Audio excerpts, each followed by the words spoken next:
Hi guys, it's me Jen and welcome back to my YouTube channel.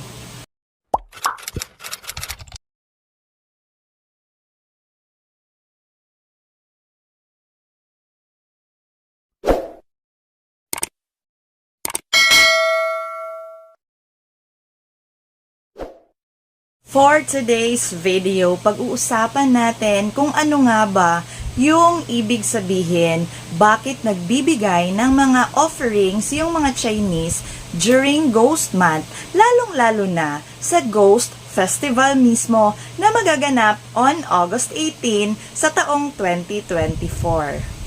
Pero bago po tayo magpatuloy, please check out my latest videos regarding Ghost Festival and Ghost Month. So, I have 2 videos kung saan malalaman nyo kung ano nga ba yung mga dapat at hindi dapat gawin ngayong Ghost Month.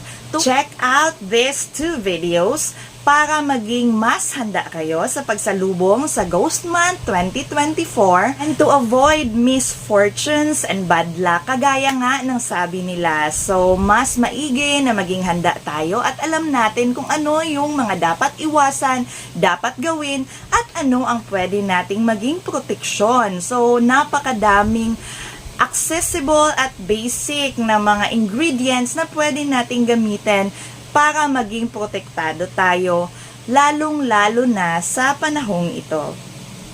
Ghost Month celebration is one of those traditions from our Chinese friends na naging impluwensya nila sa atin. At as of days ay marami na talaga ang naniniwala at tumatangkilik, sumusunod, rumerespeto sa okasyon or sa tradisyong ito ng mga Chino dahil nga syempre nakikita din naman talaga natin kung gaano kaganda yung daloy ng buhay at swerte ng mga kapatid nating mga Chinese. So, kung pag-uusapan lang naman yung galing sa paghawak ng pera, ng negosyo, ng bond ng family, ng mga tradisyon na talagang nagbi-build up ng mga swerte at kayamanan, ay laging nangunguna talaga ang mga Chinese. Kung kaya tayo namang mga Filipino ay of course we idolize them kasi nga nakikita natin na maganda yung naging dulot nito sa kanila.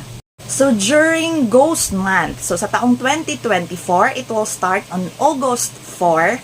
The peak will be on August 18 at magtatapos sa September 3. So, it's a month-long celebration, a tradition na sinusunod nila at pinaka-nirerespeto at pinapahalagahan ng mga Chinese.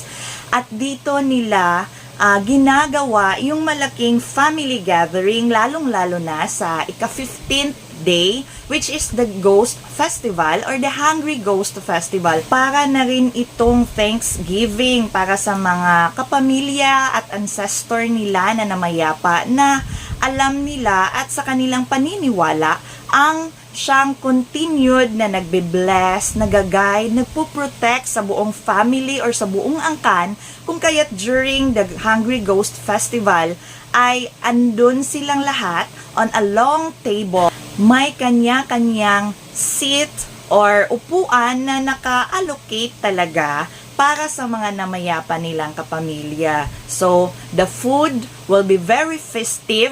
Andun lahat yung mga paboritong pagkain ng mga kaninununuan nila, ng mga family members na wala na.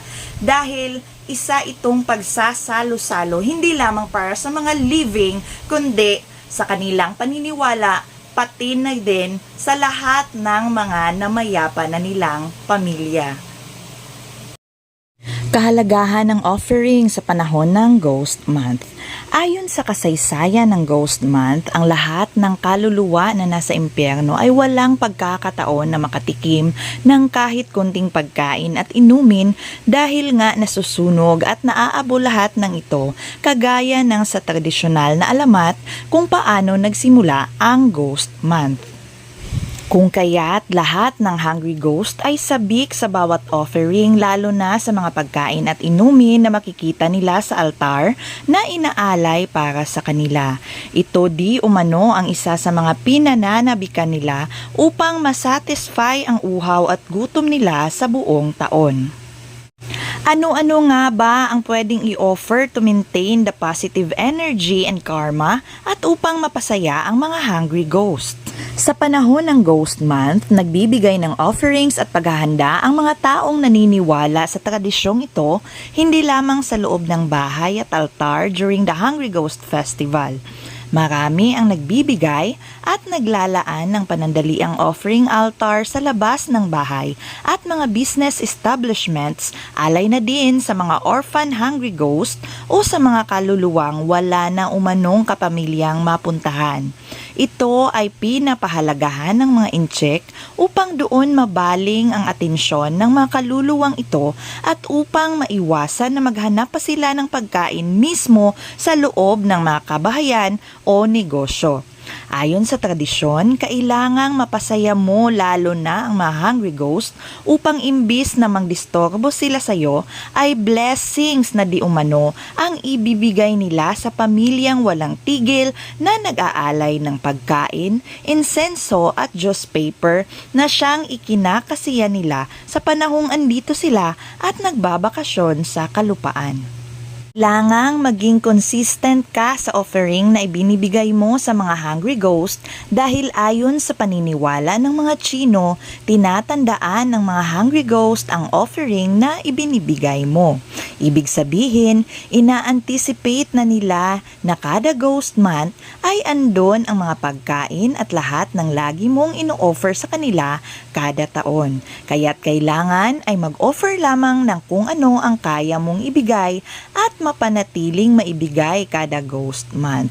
Iwasan ang pagbibigay ng bonggang handa kung di mo kayang mapanindigan ito upang maiwasang magalit ang mga kaluluwa sa panahong wala na ang pagkain o ang mga offering na gustong-gusto nilang makita sa iyong altar.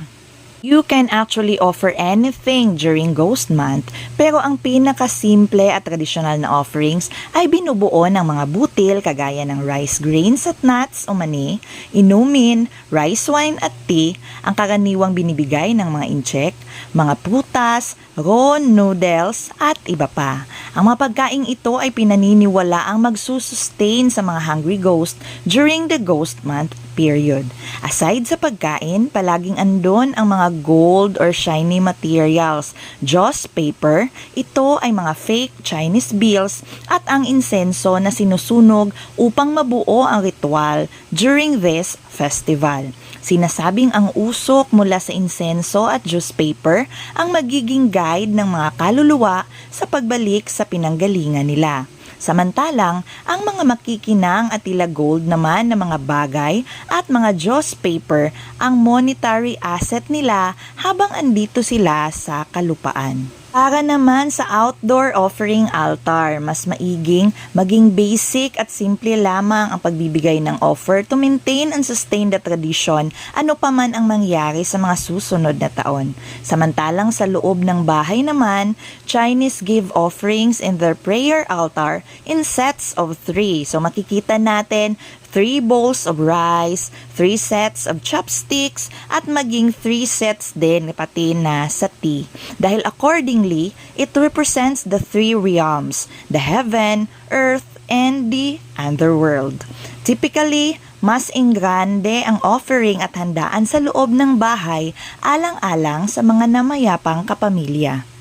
Naniniwala sila na ang lahat ng karangyaan, business success at well-off na pamumuhay ay utang nila sa gabay at patuloy na basbas ng lahat ng mga namayapa na nilang kapamilya, lalong-lalo na ng mga sinaunang nagtaguyod at nanimulan ng kanilang mga family business. Aside from all the food and material offerings the Ghost Month ay panahon din ng pagsisimba at pagdarasal. Maraming ritual na ginagawa ang mga Tsino na makakatulong hindi lamang upang protektahan ang mga namumuhay, kundi upang matulungan ang mga kaluluwang hanggang sa ngayon ay hindi pa na-reincarnate at patuloy na nagtitiis sa init ng impyerno. Ang mga dasal umano ang pinakamagandang pwedeng ialay para sa mga namayapa. Ghost Month is the best time to be sincere sa lahat ng gagawin natin. Ito ang panahon na kailangan nating mabalot ng positibong enerhiya upang ma-activate at ma-maintain ang good karma at relasyon between the living and the dead.